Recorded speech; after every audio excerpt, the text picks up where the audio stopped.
there we go. So before we begin, I'll just briefly introduce myself as to what my journey has been so far. I come from a beautiful historic town of Lucknow, having from this beautiful school of Lamartine College. Post that, I was a student of engineering in computer science in DAIICT, Dhirubhai Ambani Institute, which you might be knowing about. And then I spent beautiful 2 years at XLRI Jamshedpur, where I pursued my MBA in marketing and finance. So those were two very good years where I had learned the ropes of marketing initially. Post that, where I started working with P&G. So quite some time I worked with P&G, and I was very fortunate to work on some brands like Pampers, Tide, Gillette, Olay, HNS, Pantene, multitude of brands which this company actually brings. And throughout the presentation, you will see a lot of examples actually which where I worked on these brands to build their presence on e-commerce platforms. And I'll try and share some of the key learnings which I have from my times in P&G. Post P&G, I actually moved to Amazon, and Amazon, I am the category manager for mobiles. I manage the OnePlus and the Realme portfolios on Amazon and work on cross-category projects as well. So that's something which I've been working with Amazon, and these days I'm lucky to work on OnePlus 8 launch, which is about to come. So that's quite an exciting project that I'm doing, and I'll try and briefly talk about it if we have time towards the end. So that's a short journey which I've had so far, and I'm glad to share my experiences on this forum. Okay, so before I actually begin with what is marketing on e-commerce, I would first probably show you this image. I think every one of us would be aware and would know this figure, right? For buying our daily essentials, we used to always bank on these small shops. And I'm talking about the pre-COVID times, because in COVID times we have always come to this shop.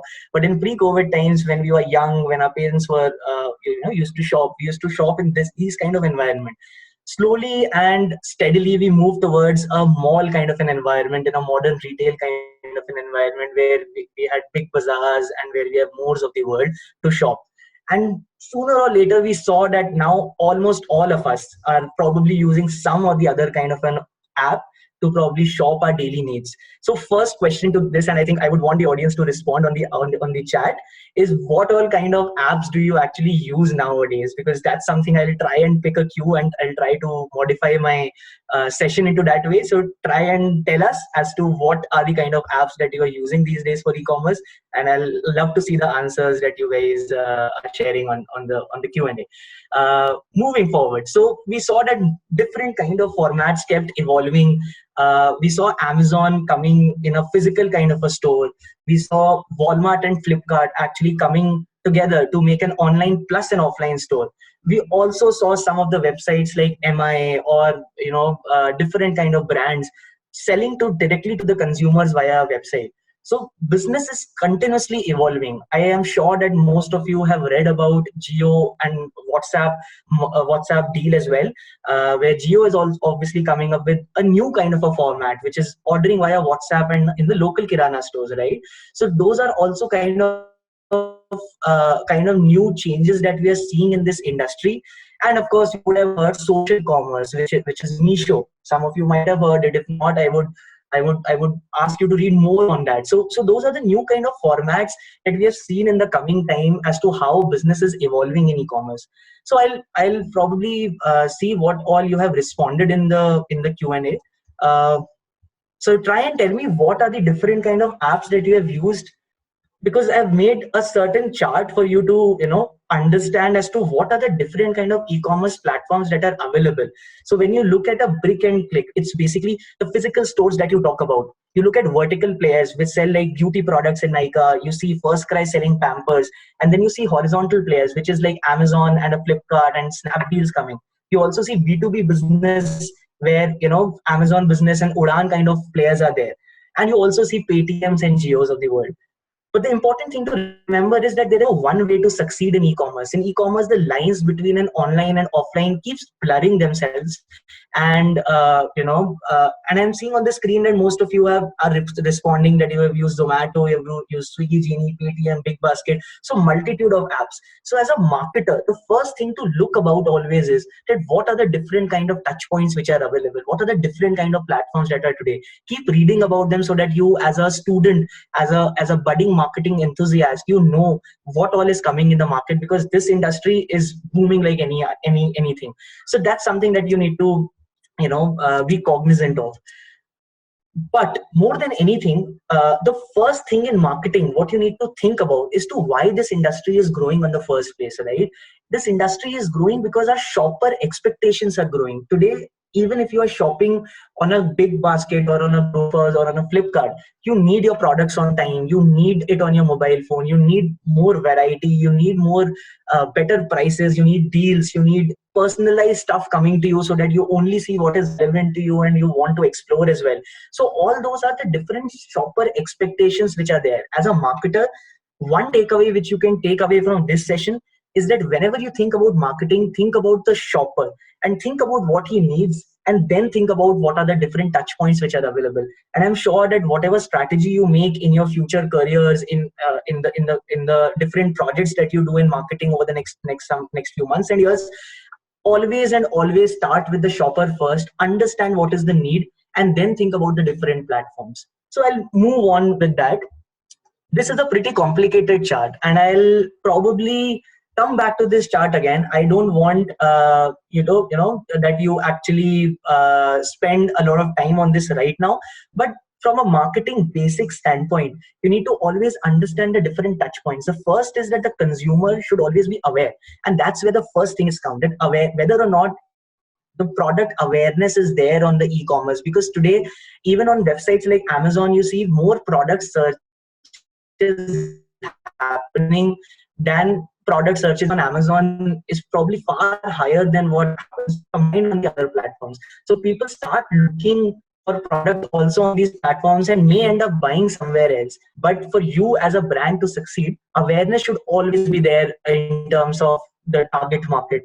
Then you obviously need to think about consideration, whether or not consumers are actually considering your products or not. And don't worry if you're not getting this slide yet. I'll talk about it in much more detailed manner as we go along with the session. The third thing is when the customer actually purchases on the platform, and fourth is when he actually uses that particular product and talks about it, come back again to buy that product from your website. So that's a journey which I want you to just breathe through it right now, and as and when we move towards the session, try and be thorough with this basic knowledge of marketing, of awareness, consideration, purchase, and experience, which is like a 101 in marketing, which I think if you take away from this session, I'll be the most happy person on this. So this is, I wanted to start with this particular slide. Now, that was a pretty complicated slide, I agree. So I've tried to break down the entire e-commerce business into just three things.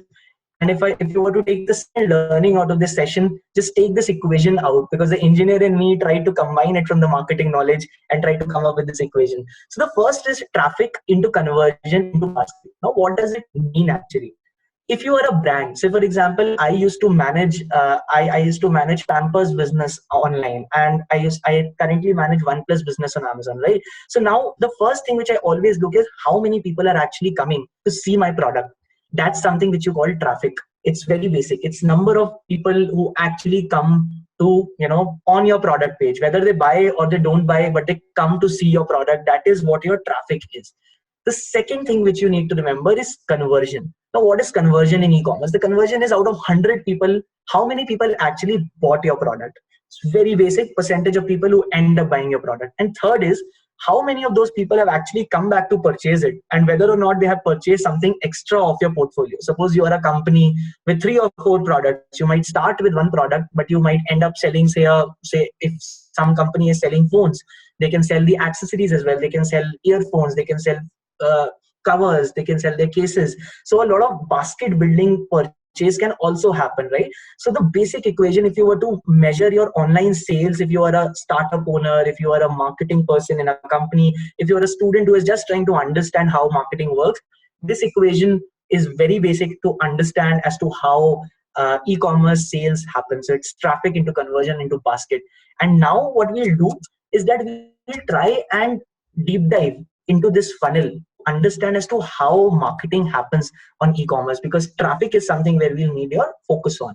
So when we look at this particular chart, we see I want you guys to just focus on the traffic part. There are two options on the traffic. Either you direct your traffic via the normal advertisers, which is YouTube, Facebook, Instagram marketing, Google. And I'm sure we have had sessions in the NetSavvy's Marketing Summit as well, where some of the speakers talked about SEO marketing, some of the speakers talked about influencer marketing. So all those are channels where you direct traffic of your brand via those channels. However, in this session, what I want to primarily focus on is that how the e-commerce companies are actually marketing your product, or how you can market your product on the e-commerce companies outside of this retailer traffic. So I would probably focus more, because our end goal remains to direct the consumers to our product page to help them buy this particular product, right? So for the purpose of this session, we'll talk about the different kind of marketing activities which are available on the e-commerce platforms, especially Amazon, where I have had a bigger experience on. But almost quite a lot of these activities are also present on other e-commerce platforms. So I want you to have mental models of the same, so that the next time you open an app, the next time you see a brand advertising something, you know about these assets. So that's something which I would want everyone to focus on.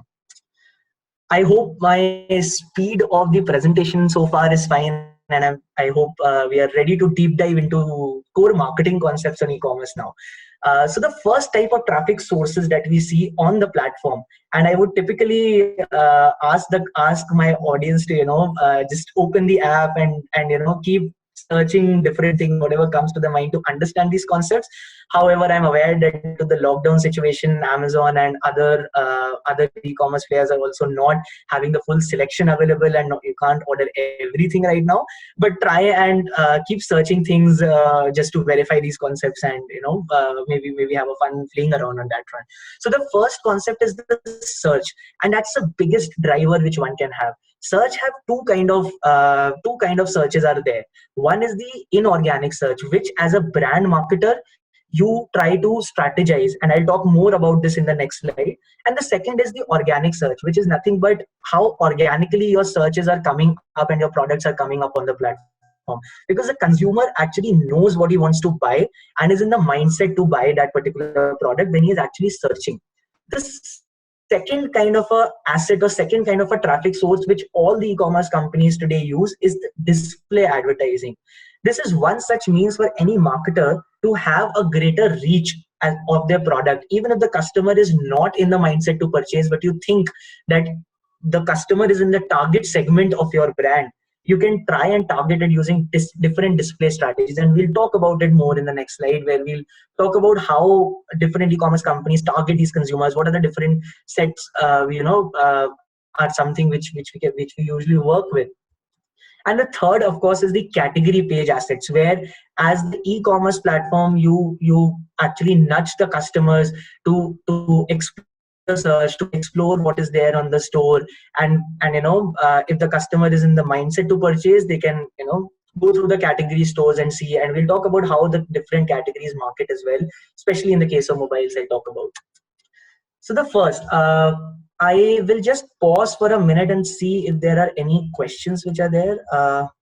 Okay, none so far. So you guys can keep throwing questions in the chat. I'll try and see different kind of questions which are there, and I'll try to answer it as we go along. Great. So the first kind of marketing which is done is the search ads. And I'll explain what the cost per click model is, but just first look as to what are the different kind of search ads that you see on the platform. The first kind of ads that you see on the platform is the sponsored brand ad. Suppose you go on your, and I'll encourage you to, right now this particular functionality of brand ads is down in most of the platforms because of the lockdown situation.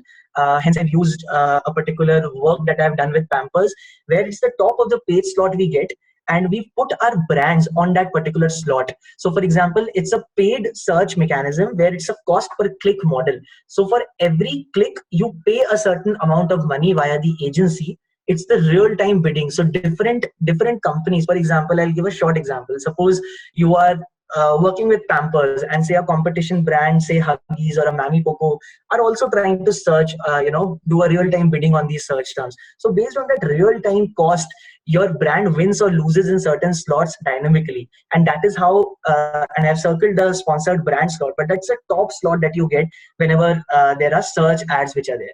The second kind of search property is the sponsored product ad. Now, this is the kind of ad that you see in whenever you search a particular product and there's a sponsored written over there, right? Or you see a certain product and you see that there are sponsored products related to the item at the down gallery. That's something which Amazon or a Flipkart does, so that they can actually do affinity purchase. So it's a keyword targeting based mechanism where sponsored product ads is to the customer for purchasing. The third kind of property in search is the product display ads. Now, the product display ad is nothing but once you reach on the detail page, you see certain ads on the downside just above the FAQ section or the reviews and the rating section.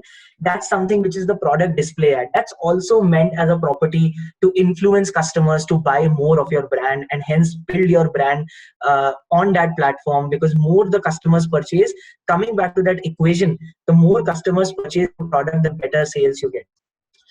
Now, how do you strategize on search? So we have talked about the different search aspects, but how do you actually win on search? And I'll give examples of what I'm currently working on OnePlus.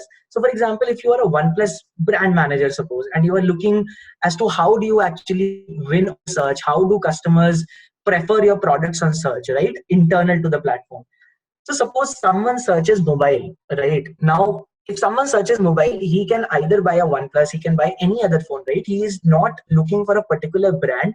He is probably looking for something, any mobile phone can do as long as it serves their purpose. Now, that's a highly competitive landscape because your cost per click will obviously get very high in this scenario. But you'll try to introduce your brand to these customers with easier to convert products. So you'll probably put a cheaper product in these search terms of, like, say, mobile phones, mobile smartphones, these kind of search keywords, right? But suppose someone searches OnePlus. Now, this is the customer that you really want to target, because this is a customer who is already interested in your brand. He knows your brand.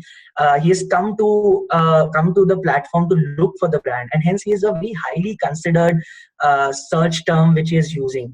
And that is something that is a second kind of a categorization that you need to do in building your search terms. The third is when the customer actually searches for your competition brand. Now, that's the most expensive kind of a customer, because to acquire that customer, the competition brand will also be putting some real-time bidding, right? And hence your cost will probably increase to protect this search term. And hence it is always more important to protect your search terms when you are building a brand online. Try and put more money on your search terms, then the category search terms, and then finally the competition, because that's how you build your brand slowly and slowly. Once you acquire your own customer who is already looking for a purchase, then you go to the category, and then you finally come to the competition brand. So that's something which I felt sharing with you in my experience of spending that marketing budgets on the search strategy. I'll pause just for a second to see if there are anything questions. Cool. So moving on to the display ads, it's the second kind of ads that we see on our platforms on Amazon, right? The first is mobile gateway slots. So when you open your app, you see different mobile gateway slots which have the maximum visibility. ATF stands for above the fold. Nothing but when you scroll, the first three scrolls are basically the ATF slots which are there, which is the above the fold, which are the maximum visibility on the platform. The second is the BTF slot. So suppose you are someone who really is in the exploring mode. There are a lot of moms who keep exploring different kind of stuff. There are a lot of shoppers who are generally interested in buying these things, and they keep on exploring these stuff. So that's the BTF slot, which comes a little lower down the page. And the third is the details page. So when you actually look for a certain product and scroll down, this is some targeting which is done basis your customer behavior, basis your past behavior on the platforms. There are target groups which you as a marketer, as a brand, you can target for. The fourth is, of course, the deals page, where you look for different deals, you look for great prices on certain products in times of Diwali, in times of July Prime Day, maybe in times of big days on Flipkart. So those are different deals page which usually come as an asset to build your brand when you are dealing with all these e-commerce companies. And last, when you actually shop your product, you also see an ad there, right? So that's for your continued interest. That's where you can basically build your brand at the time of checkout as well. So that's something at an overall level you can build using display ads as well. The biggest thing which we have done for OnePlus 7 series well is to how do we build the OnePlus on Amazon using the category assets, right? So we use the main slots which are there, which has the highest visibility. You do targeted campaigns to people who have purchased different kind of phones. So you target them as their basic affinity purchase. If someone has browsed something in the past, and you try and nudge the customers accordingly. These targeted campaigns. So we have done these things in the past where push and emails have also helped us to reach more consumers. We have also done some where we have seen some great response coming in, because customers usually don't search on Google then and actually come on the platform and try and look for these answers. So it's quite fascinating to see sometimes as to the larger level of participation on a OnePlus quiz also. And last, of course, the magazine. How do you talk about the product using great content? How do you talk about the product using influencer marketing? Those are some of the kind of things which we all do on the platform in order to build that affinity segment, build the customer base which is there. So those are the three broad things which I wanted to first talk about. I'll probably stop for a while and I'll open the floor for questions before we move forward, so that we are connecting each individually and seeing that if there are any kind of questions. Sahil, I see you on the screen. Is there any? Yeah. So one thing which I wanted to ask everybody is, Akshay, can you go to the last slide which you shared? Sure.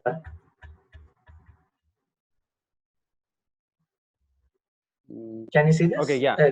So everyone, I will like you all to write in the comments box which of these things you knew.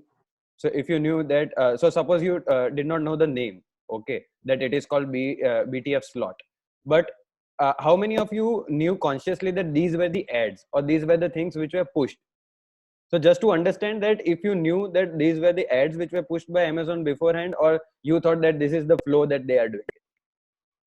If you can write in comment, okay, just one, which Prakshat is saying.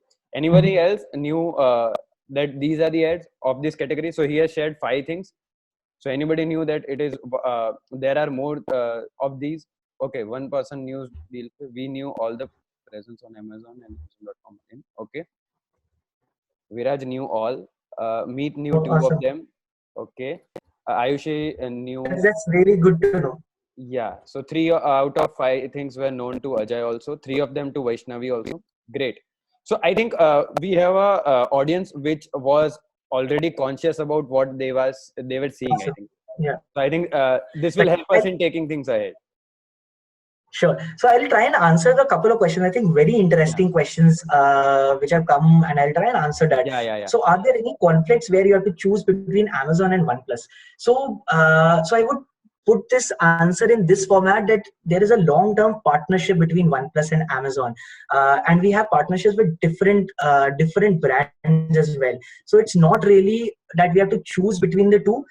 It's a brand's call at the end of the day, because different companies or different e-commerce platforms offer different kind of marketing, different kind of traffic, different kind of tech capabilities, so as to say, and hence it's the brand's call at the end of the day. So when I used to work with P&G, we used to deal with every e-commerce companies, but our approach to market on each of the platform used to be a little different. For example, a Nykaa or a Purple has more audience in terms of going into depth of the industry, but platforms like Flipkart, and that is why they are called horizontal players, and hence the approach of marketing becomes different, and hence there is no conflict as such.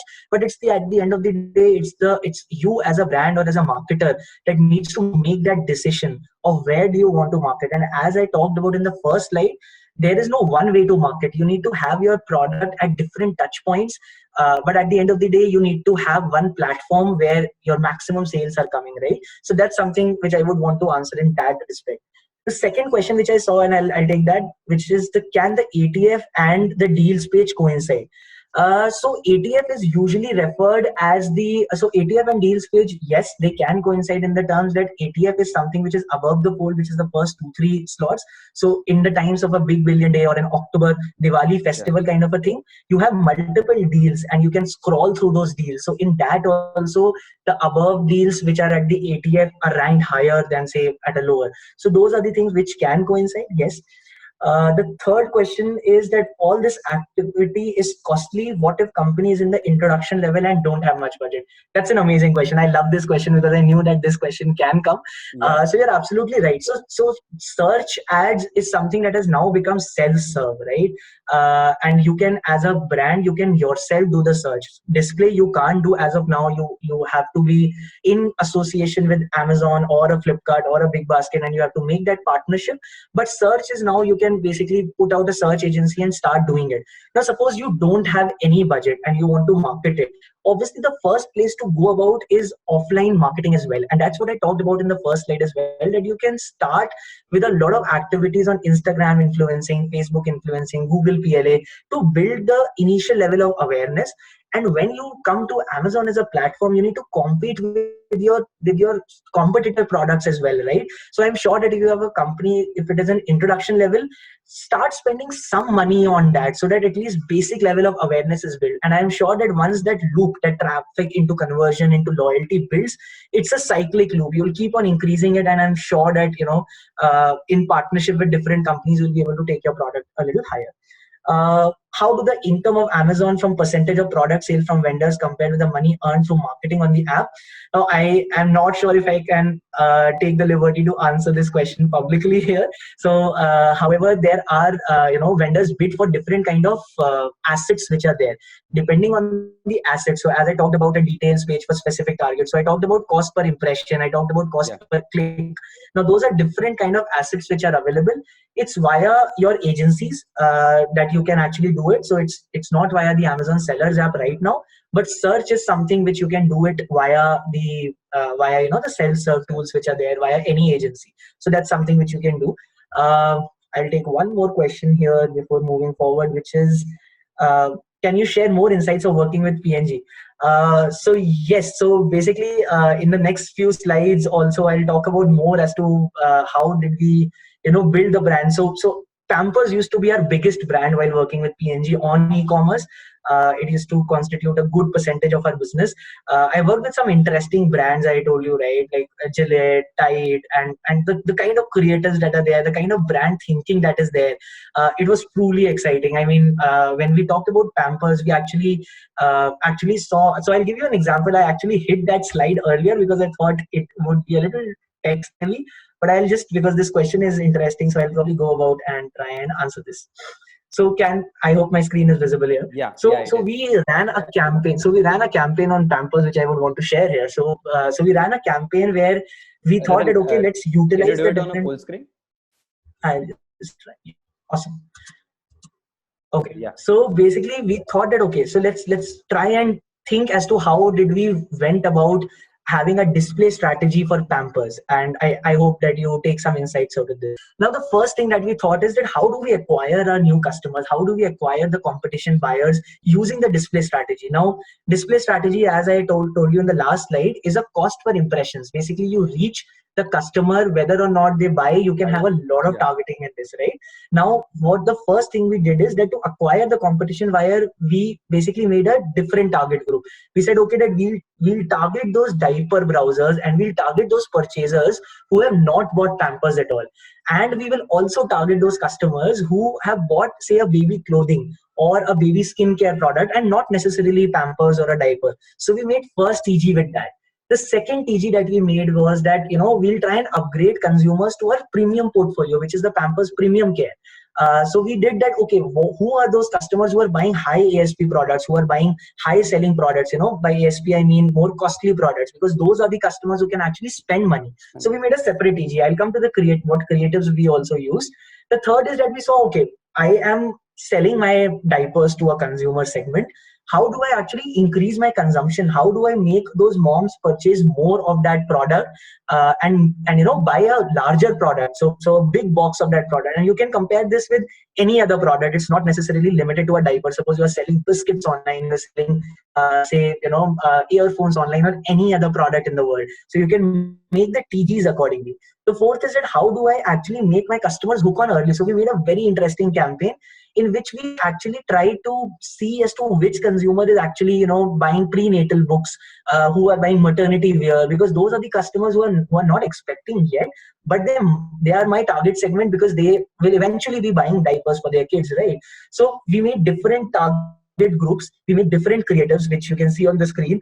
A very sweet price point in line with what our competition was also offering. And yes, we were able to maintain our share. We were able to win some of those campaigns, and it was a really good experience in building these kind of creatives using these tools on Amazon's and Flipkart's of the world. So I hope I am able to answer that question. Okay. Okay. Sure. So I think I will just move a little faster in terms of, and I'll keep posting questions. I'll try and take it as we go along. I think don't move faster. The speed is great. Awesome. Okay. So we looked about all the traffic. Now I'll probably summarize, and I think this is a good slide, I believe, for someone who is learning marketing or is a marketing enthusiast, as to how do you build a brand. And here I'll answer your question as to, if you are a brand who doesn't have so much money, right? So what are the different avenues which are available to you? Because at the end of the day, in order to compete, let's face it, we have to have certain money to raise before we actually do marketing campaigns, right? So the first thing is that you actually build your awareness using different kind of advertisements. Be anywhere. So for this slide, forget that we are talking about e-commerce. This is like a marketing slide which I wanted to put and try and talk about it. The step 2 is, how do you pre-buzz and how do you build the hype around your product? That's the second thing that you need to think about. The third thing that you need to think about is that, is it something that you want to engage your contest hunter, you want to engage people who are participating in your buzz? And then how do you create your brand experience? Now, the first thing that I want to talk about is, how do you build awareness and imagery using video and audio ads? Now, traditional and external media can have TV, YouTube, Facebook, Instagram, and you can make ads on that. I'll compare it with the e-commerce platform, so that after this slide, you are absolutely clear in terms of your mental model as to what are the different avenues in terms of marketing with external media and marketing with e-commerce platforms. So the first is the build awareness, where you build it via the external media. On e-commerce platform, you build it using video ads, on the premium content on the display page, the different display ads that we saw, the different category page assets that we just saw in the last slide. So those are the different kind of things which you can do in the first step. Now, once you have done that, you need to make hype of your product, right? And that's where the second thing comes into the picture, which is, how do you push the word of mouth? How do you push the online influencers, the PR channels? And in the e-commerce platform, you can do it via the magazines, you can do it via the display ads, you can do it via feed, which is the normal browsing, to actually create a hype. And this is where I would just share my recent learning with launching OnePlus 8 campaigns as well. We've started with the pre-book campaigns to excite users, pre-book OnePlus using certain things. And I would this is something which is live on the platform right now. So this is something that we have done to maintain that hype till the product actually launches. So that is something which I wanted to share in terms of the pre-buzz building. The third thing, what you do is to give away to engage contest hunters. So you typically do that using different kind of platforms. For example, you might create a stall in some marketing fest. You create your social channels. You do it via Facebook also. You try and create some prize out of it. In e-commerce platform, you can also do it using a quiz or a platform social channel where you incentivize someone. So that's something which you can do here as well. And the last is that creating that brand experience. How do you create that experience? You put videos, you put content. In a typical store, you would have given a handout to someone probably, but in this age of e-commerce, you actually do it via a video or a premium content. So that's something which I believe I should put out here, as to understanding how the different kind of traditional marketing is done versus, say, how e-commerce does marketing on all these 4 steps which are there. Okay. So moving on with this, So we have now seen, and we'll again come back to this equation, and I'll keep putting this slide up so that by the end of the presentation, everyone remembers this slide, because it's at the end of the day, it's traffic into conversion into your loyalty, right? So we talked about traffic, we talked about how different kind of people can come to your platform, but marketing doesn't end there. Actually, marketing efforts increases once the user is on the platform, but you are basically now nudging them to buy your product. And what goes into it, what differentiates between the two brands? If I'm a customer looking for a mobile phone outside the product, and suppose the product are equal, what differs finally on the website that they change their decision to buy, right? So I would have probably done this exercise if it wouldn't have been for the COVID times, and I would have asked the people to use the app and check what is it that they are buying. But I used the example of what we did with Pampers, right? So once you look and once you search for any term and you actually go and to buy a certain product on Amazon or any other platform, the first thing that is most critical is the content. Whether your content is appealing, whether the images are in place, and even if you are a brand who doesn't have money, answering a specific question put it on the chat, the least thing that we can do is to put out great content out there, put out great visual images there, so that the conversion, whatever customers are finally coming to your platform, you don't lose those customers, right? The second thing is whether or not you have everything available on the platform versus your competition. If your competition is offering, say, 1, 2, 3, 4, 5 things, are you also offering those 5 things, or are you offering limited things only? So you need to think about it in that manner. The third thing is, what is your pricing strategy? What is the cost of the product that you are actually selling? And finally is the rating. So I'll talk about these things in a little more into the next slide. Okay, so I'll talk about these 4 aspects, which is content, assortment, rating, and pricing. And I can bet you that if you remember this acronym using CARP, which is CARP, I am sure that you'll be able to remember it for the remaining time as well, which is CARP stands for content, assortment, ratings, and prices. So the content we talked about, these 4 things definitely impact the number of people who actually end up buying your product. But at the same time, there are few more factors which end up impacting your conversions.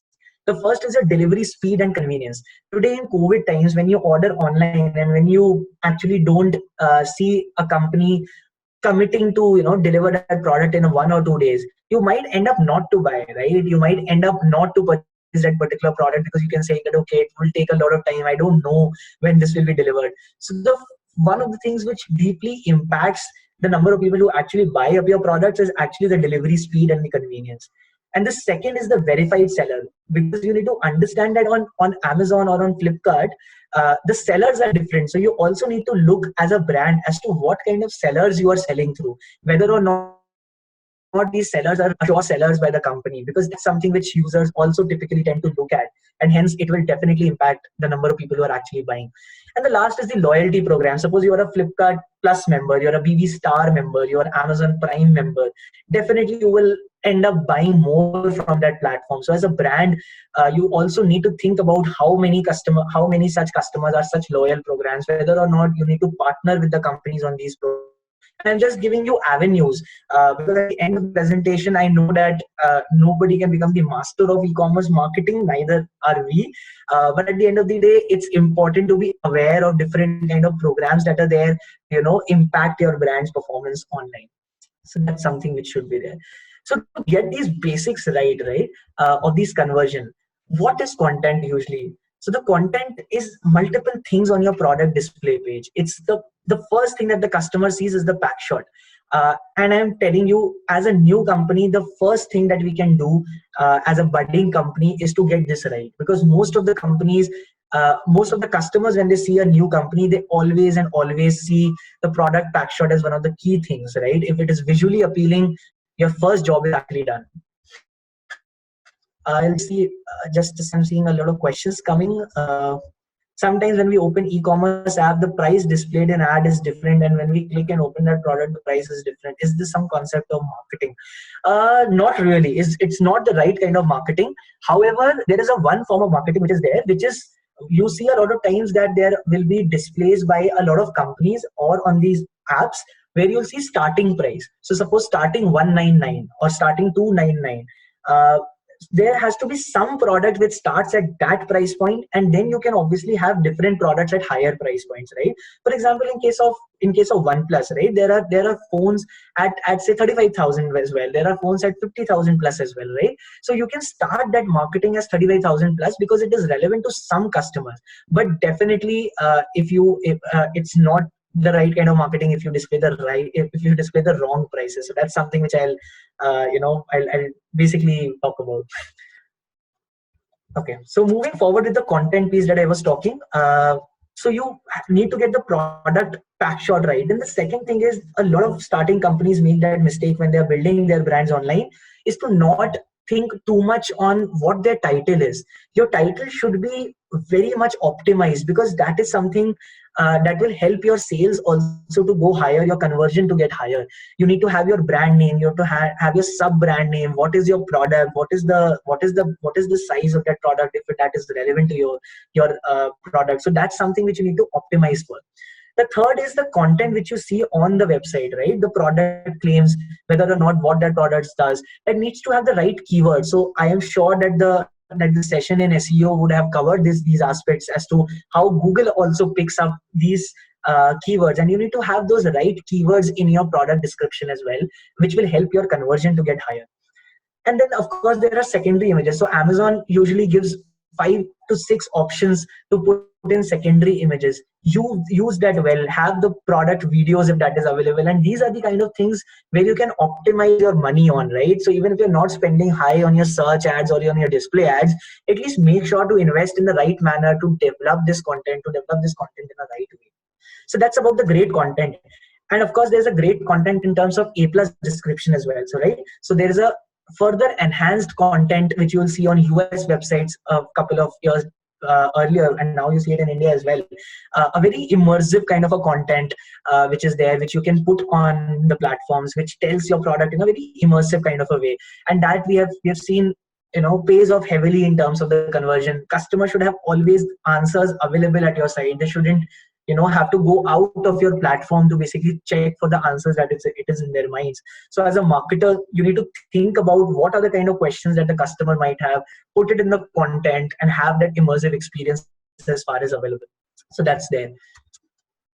And the third is whether your product is available or not on the platform. So time for an average online shopper to actually make a purchase decision, we have seen, is not more than 18 to 20 seconds, right? And that's quite a less time as a brand marketer to see whether your product is viable with your customers or not. So leverage that. So leverage that assortment. Make sure that your product is available in the first few shelves, and do everything which has to be done in order to be available on the platform. So that's something which I just wanted to share.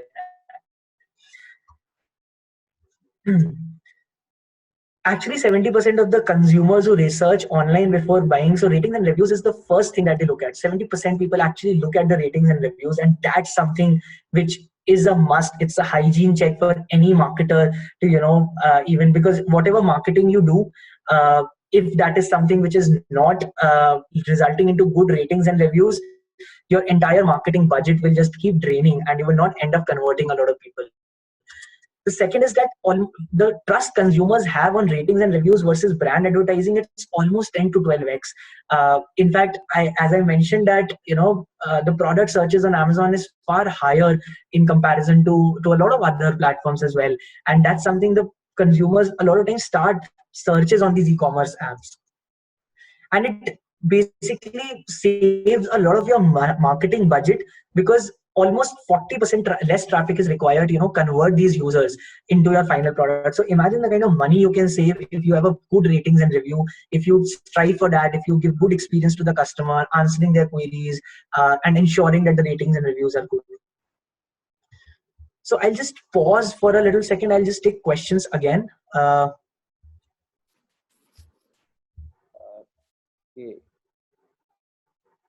So which one would you like to take, Akshay? Or can I guide you one? So Anak is asking, what is premium content in e-commerce? Okay, so premium content is basically the immersive content that is there. If you look at some of the products, you will see that there is normal content. At some of the products that you will see, some of the brands are actually leveraging the A plus content that Amazon has, the feature that Amazon has, which is basically you can put immersive content in terms of high HD contents, which you can say. It of course comes at a certain cost, and it's via a tool again, but that's a way to build your brand because that separates you from the league. So now a lot of brands are using it, and there are some of the brands who might not be able to afford it as well, but that's something that your category partner, whoever your business you are in business with, may be able to guide you better in that terms. But that's an immersive content that we are primarily talking about. Okay. Anak has another question. I think it's a follow-up question of the same.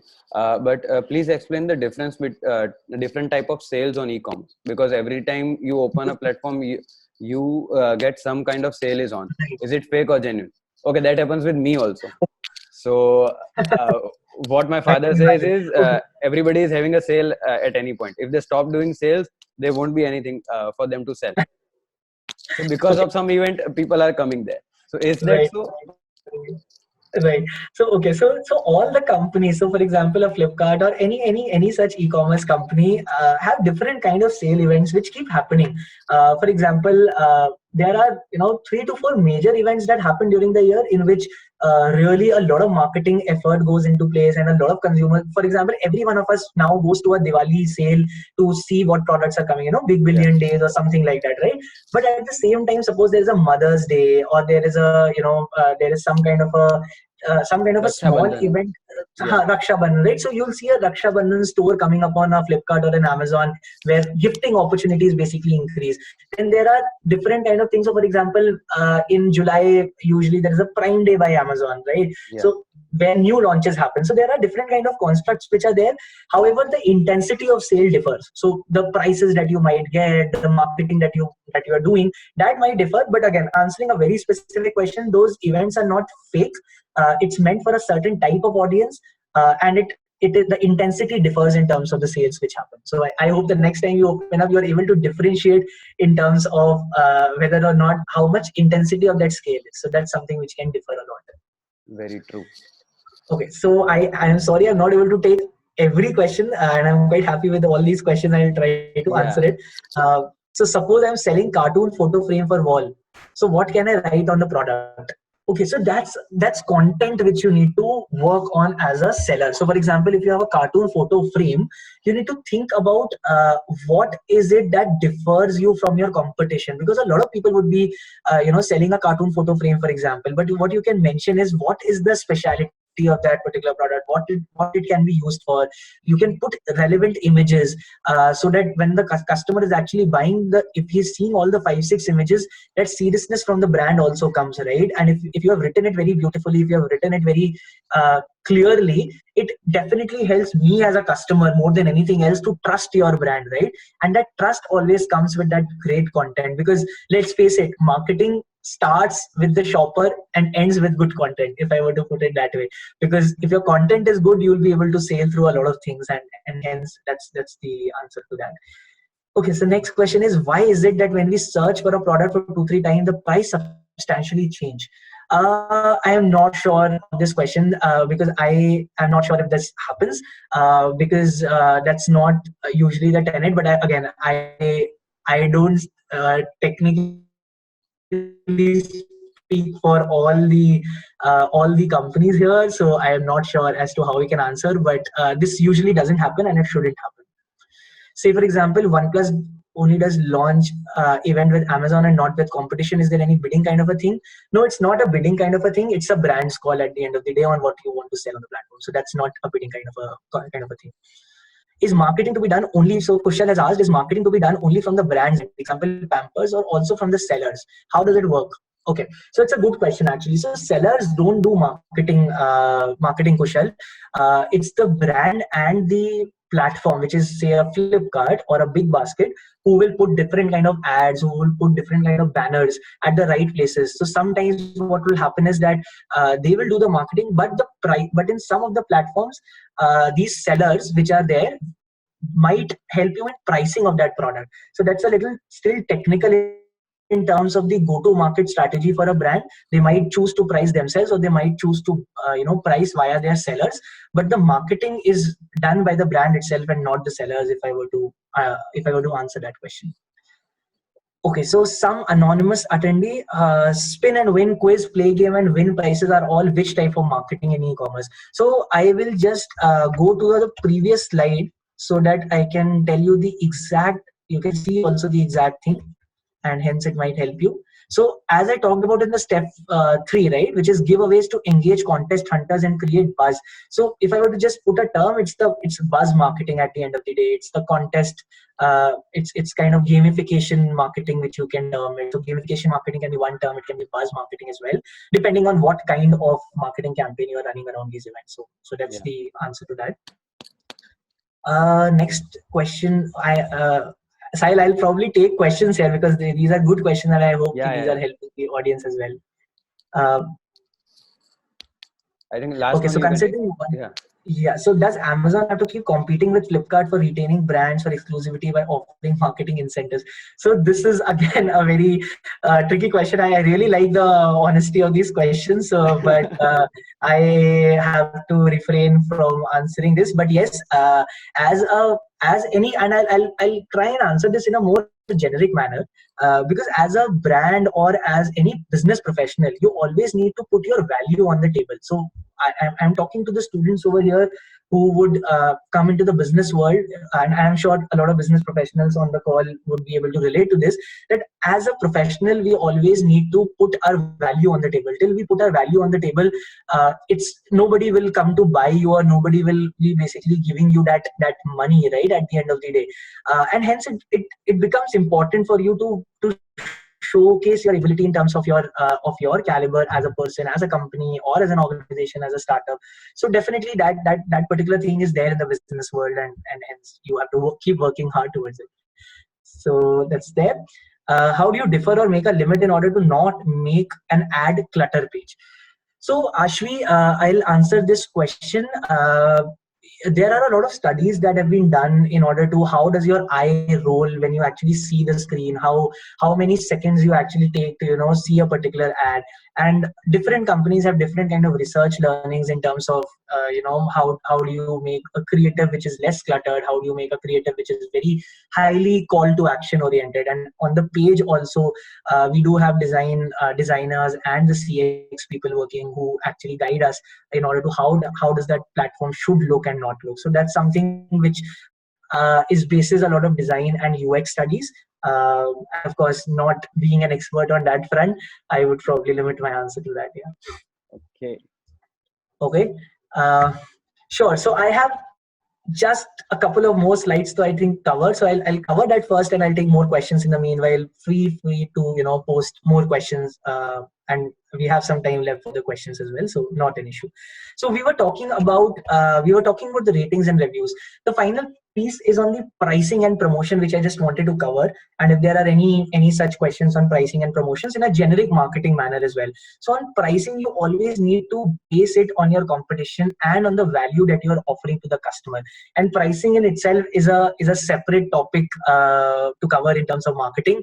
But it's very, very critical to finally convert your user, and he doesn't find it in terms of not buying your product because it's too costly maybe. But at the same time, you need to also ensure that your brand experience is maintained, and you don't really take your prices to a certain level where you are not able to maintain that brand image of yourself. So you need to be extremely sure of the pricing and promotion. And this is one such element which I want you guys to keep in your mental model when you frame your strategies, when you frame your marketing strategies to work on that. And then I'm looping back this equation again. And the final piece I'll talk about only in this slide, which is basket and loyalty. So basically your loyalty would come if your experience is very good, right? And hence feedback becomes very, very important. Your feedback in terms of how you're collecting feedback outside e-commerce platforms, within the e-commerce platform, using ratings and reviews, your Q&As which come, your experience loop in terms of delivery, your cross-selling. So for example, you're selling phones, so you're selling accessories as well. If you're selling, say, a affinity category in your portfolio. So all these things become a part of your loyalty. But once your customer has bought a certain brand, chances are higher that they will come back to buy your brand if you have done your basics right, which will eventually result into higher sale, and this entire equation will keep revolving around each other. So that's something I will not talk about in much detail, but when you are framing your marketing strategy, always think about this mental model of basket and loyalty while doing a strategy online. Okay, so now if you look at this consumer journey which we used in the starting of the presentation, I hope that you are now able to make more sense of it. I assume that once you are aware of the market, once you have decided your target segment, just the way in which we did it for a case study which I showed you on Pampers, you decide the target market, you see what category targeting that what you want to do, you put the customer in a browsing aisle, they search for your platform, they consider your platform, they consider your brand, and then they actually purchase it once, and then it becomes important to loop this back in and make sure that you have this cycle going on. And as many times this flywheel actually turns, the more sales you end up having on your platform. So that's the thing. So now what? So now I'll take more questions and try and answer that. But what I wanted to convey from this slide is that the next time you actually see a platform, the next time you frame a strategy, try and follow this model, which will probably help you in order to structure your campaigns in such a way and structure your overall marketing strategy in such a way. And if you are a student, the next time you open these apps, at least have a better understanding in terms of the different kind of activities which are going on the app, not only from a shopping perspective but also from a marketing perspective, so that you become more aware of different kind of tools and techniques which are actually available. So that's pretty much it from a content standpoint. I'll go back to the questions, and there are a lot, and I think we have good time now to answer these questions. Awesome. Okay. So what gives PNG customers motivation to post images of diapers? I am not sure in their reviews. I am not sure if I got this question. What gives PNG customer motivation to post?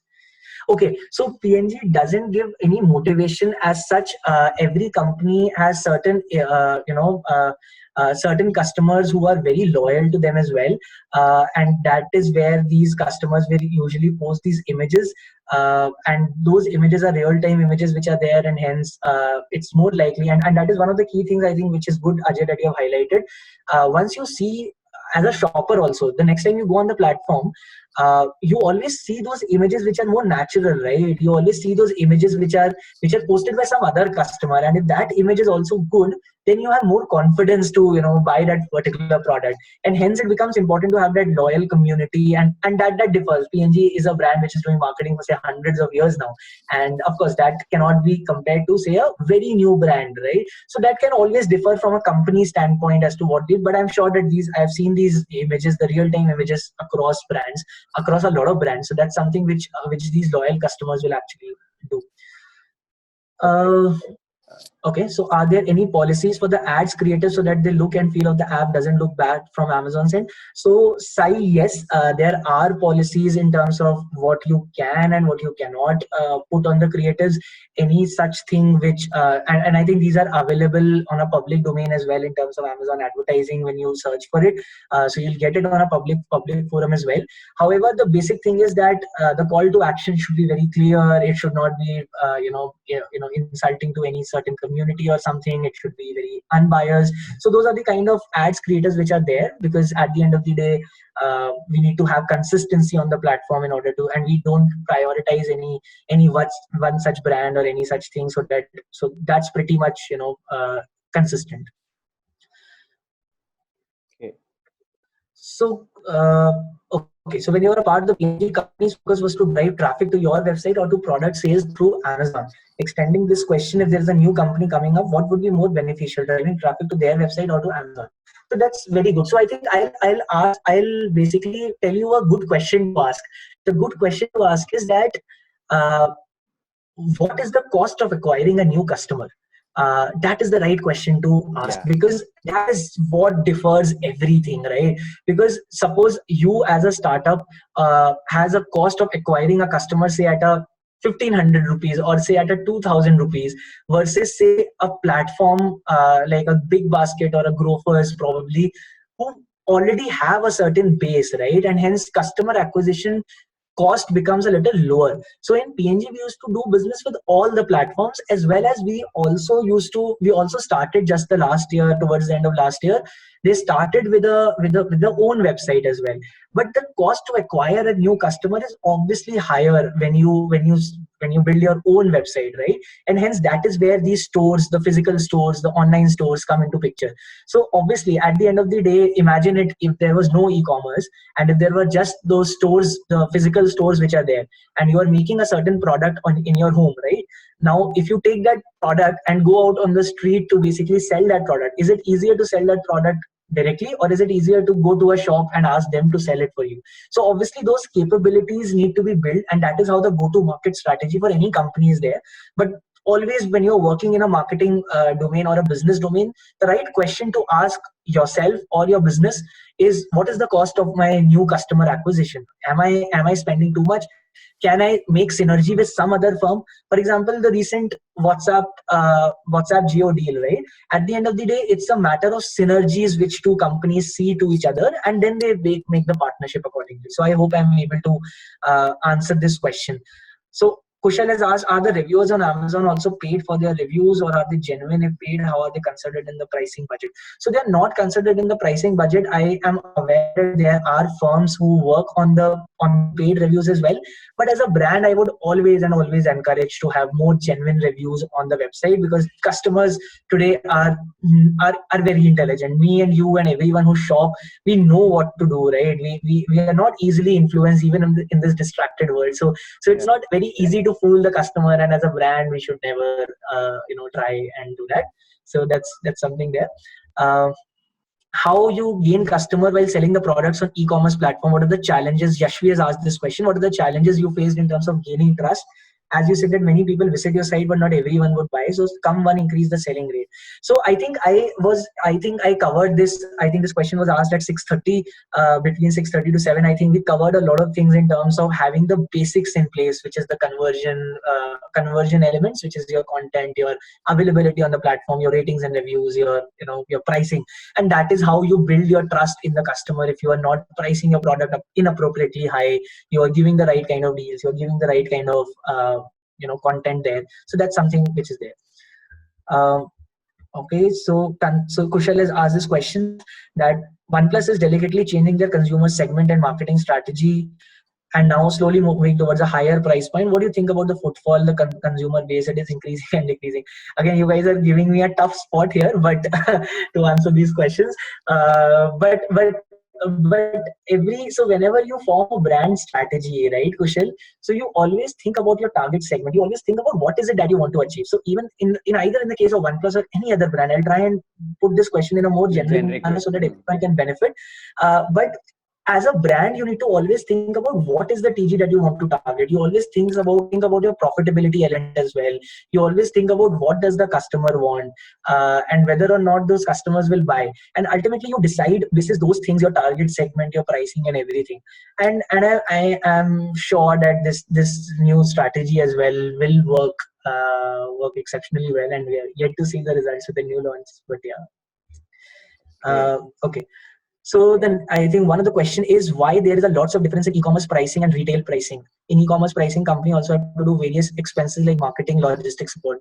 That is true. But there is a mechanism of e-commerce sells everything, and hence there are different revenue streams as well.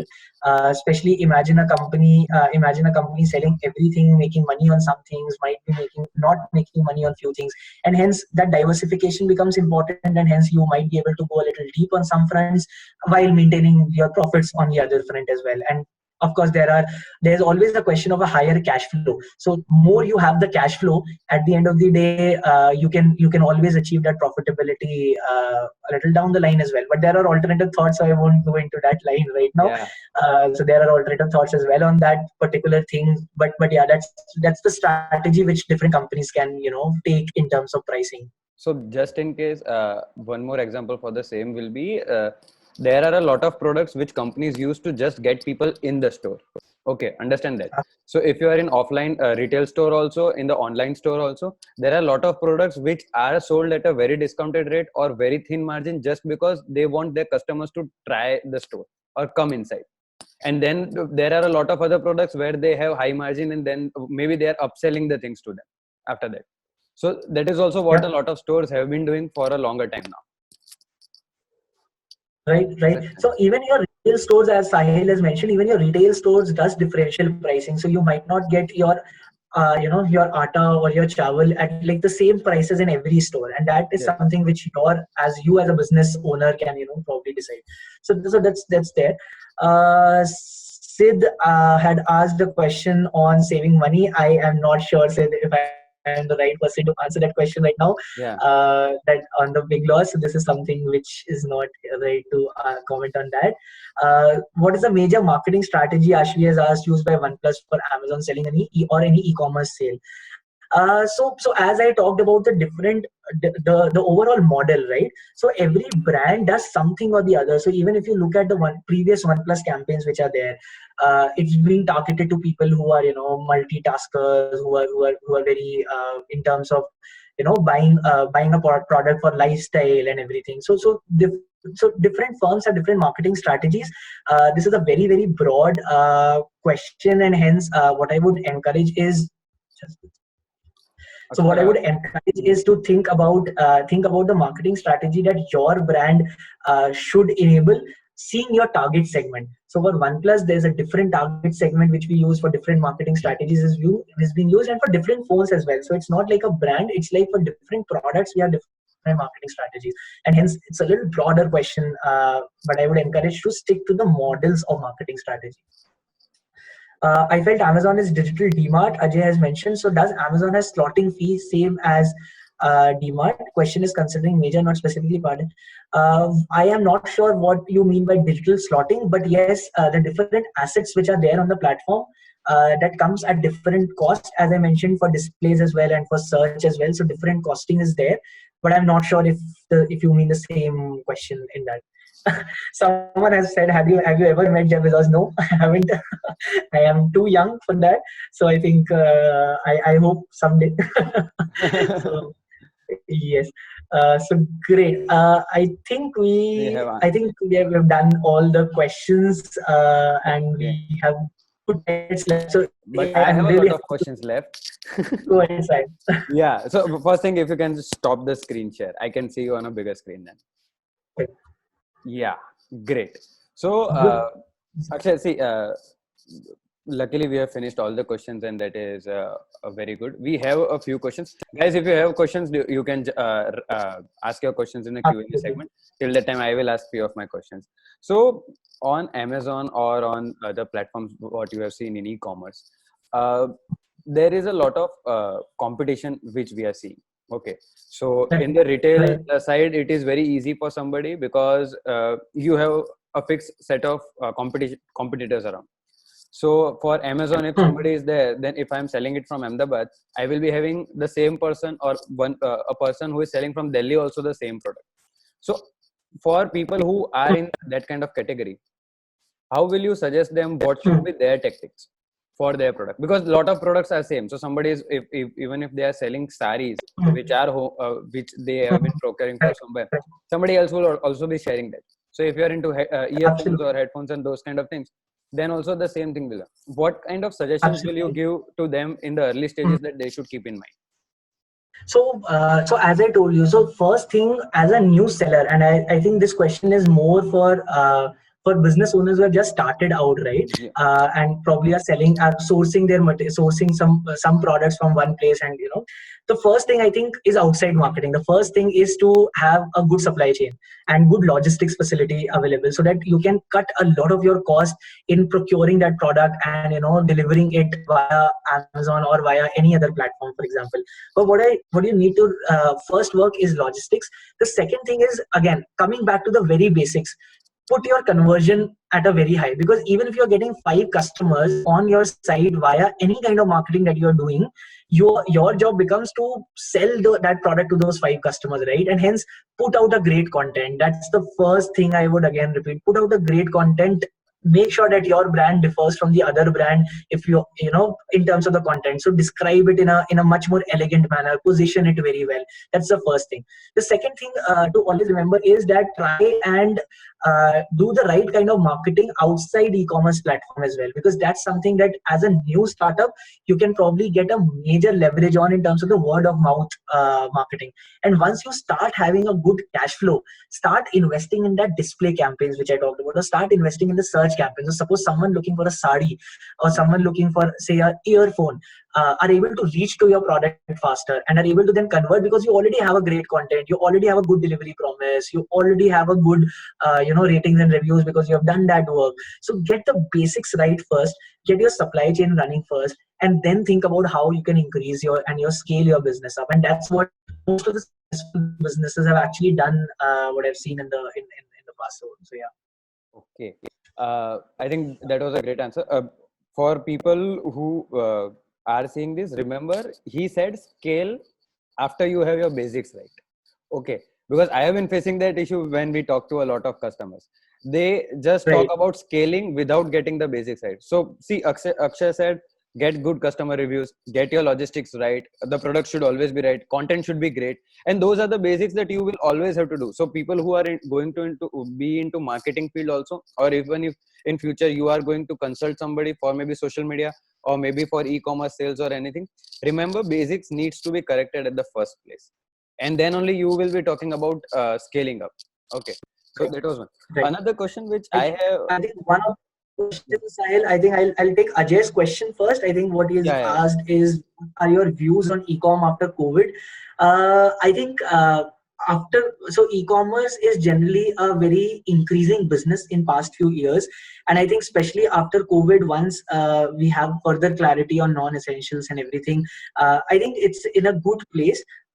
Because we will be able to serve the customer needs in a far better effective manner. I think this COVID situation is teaching all of us something or the other, right? So I think the companies who actually pick up the trends and work on those particular things will be far higher than any other. And the same goes for the brands as well. If you can pick up the right things, right basics in place, if you can have a faster delivery promise in these times, so obviously those are the things which will happen. And I'm sure the world comes back to the normal soon. So that's something everyone will benefit anyways. Yeah. So, yeah. I will also like to add something here. People remember one thing, because e-commerce is going to see a upward trend, because the malls and all the things, now people will be very hesitant to go to those places because they will be feeling, "Arey, koi aur bhi gaya hoga wahan pe."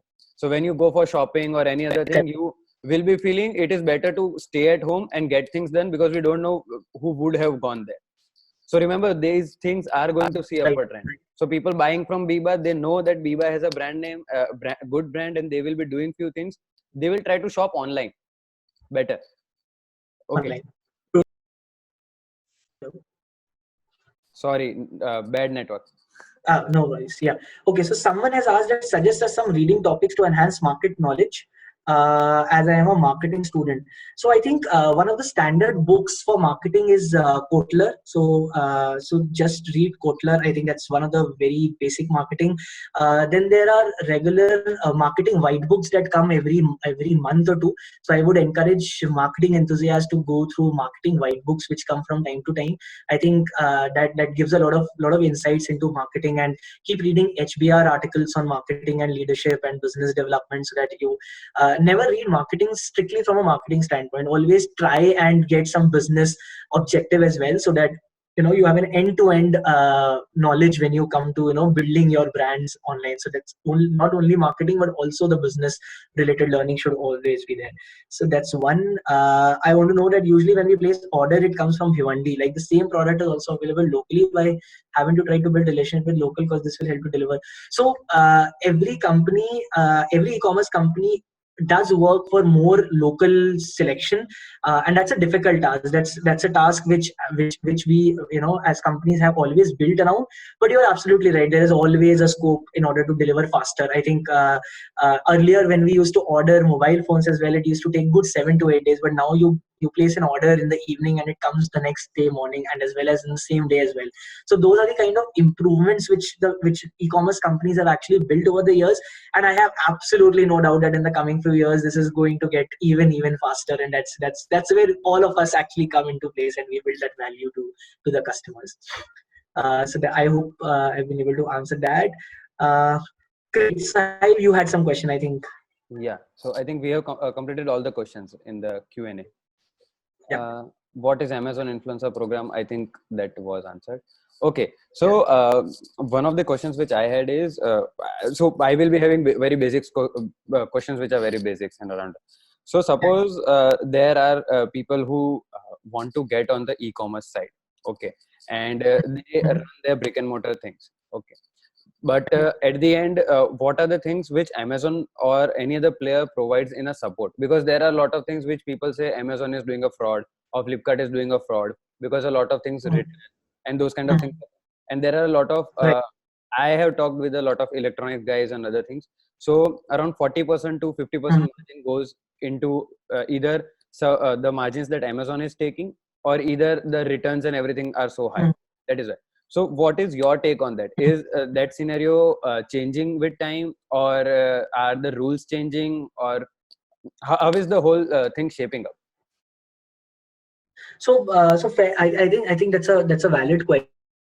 At this moment, what I would want to answer on this is that there is always an effort from every company to have a synergy in terms of the business. So whenever you are partnering with any company for that matter, there is always important that the margins are retained, because you can't ultimately do business if you are not making money, right? You can't do business when you're losing money, and that becomes the focal point. Now, in order to reduce that thing, reduce the loss in the margins, it's important to reduce the returns rate. It's important to increase cost efficiencies in terms of your logistics, optimize your marketing spends in PNG. And I'll share that one insight. In PNG, we used to see a lot of marketing spends on a certain brand, where we saw that okay, we can optimize the campaigns. It's not necessary to run your display campaigns also every time, so you save those money, you save the returns and rate, you have a better ratings and reviews again, because all those things does impact your margins at the end of the day. Hence, answering a very specific question, that is the rules changing around that, around. So there are a lot of interventions in Amazon also, which keeps on reducing the return rate, and I'm sure that as and when they scale up, I am sure the local sellers and the sellers which are not might not be making a lot of margins would eventually end up having a better margin as well. So I'm not really qualified to answer on the rules changing part right now, but of course there are a lot of projects that keep on going in order to reduce these operational inefficiencies which are there to benefit in that terms. True. I think you answered my question very well. Another thing which I had is there are a lot of budding artists which are coming up, and I think Right. due to COVID, we will have a lot of painters around. We will have Right. a lot of people who would have found their hidden talent. And I, so I what? think I think that's a positive side of this entire situation as Yeah, well. so people would be able to learn about their hobbies and other things. So do you Right. have any platforms where they can easily sell their content specific to, because I don't know much of the platforms which are into art or into selling the things for artists, or do you have any idea, or Amazon gives some kind of benefits to those people?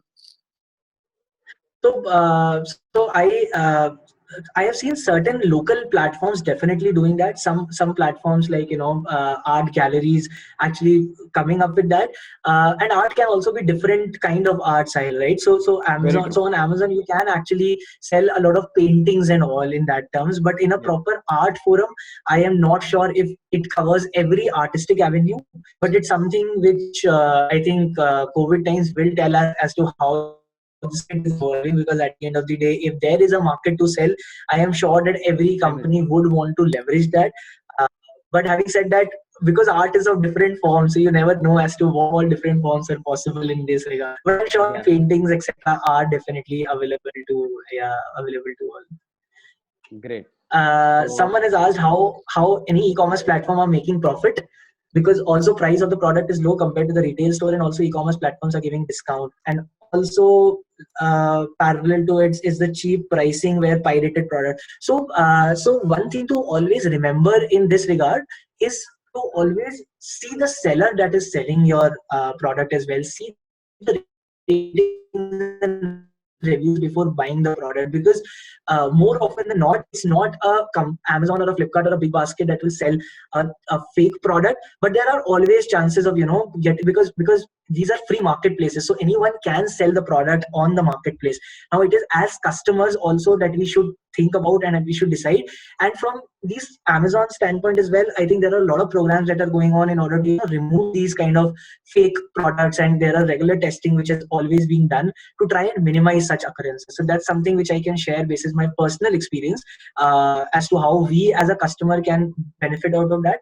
The second is how are the e-commerce platforms are making profit. So not necessarily you make profits on everything. So as I said earlier as well, the scale of the e-commerce right now is very small for most of the companies, right? So Yeah. so for PNG as well, a very small chunk of business was e-commerce. The major chunk of business was on not on e-commerce, and hence I believe that right now scale is something which all of these companies are looking for, and maybe once the scale comes, these companies will definitely start looking for a profitability. Okay, great. So I think we are dot. I hope you are able to see this. Feel free to reach out to me in case of any questions you have on marketing, any questions you have on business in general. I would be happy to chat. And I am receiving some good comments. Thank you so much. It's actually my first webinar, so as to say, and it's a little difficult to guess how the reactions are. So I think that's heartening to see. But feel free to reach out to me. I would try and answer as far as possible. And I hope this session has been useful. Just one learning, if you can take out of this session, is that marketing is always starts with a shopper, uh, ends with a great content which lures you in, and have a great mental model while you are making a good marketing strategy. So I hope that you would be able to follow some of these things, and at the same time we all are learning. So I'm sure that I'll be able to share more learnings in some forum, and I hope to see some of you there as well. So that's all from my side, Sahil. Thank you for hosting me.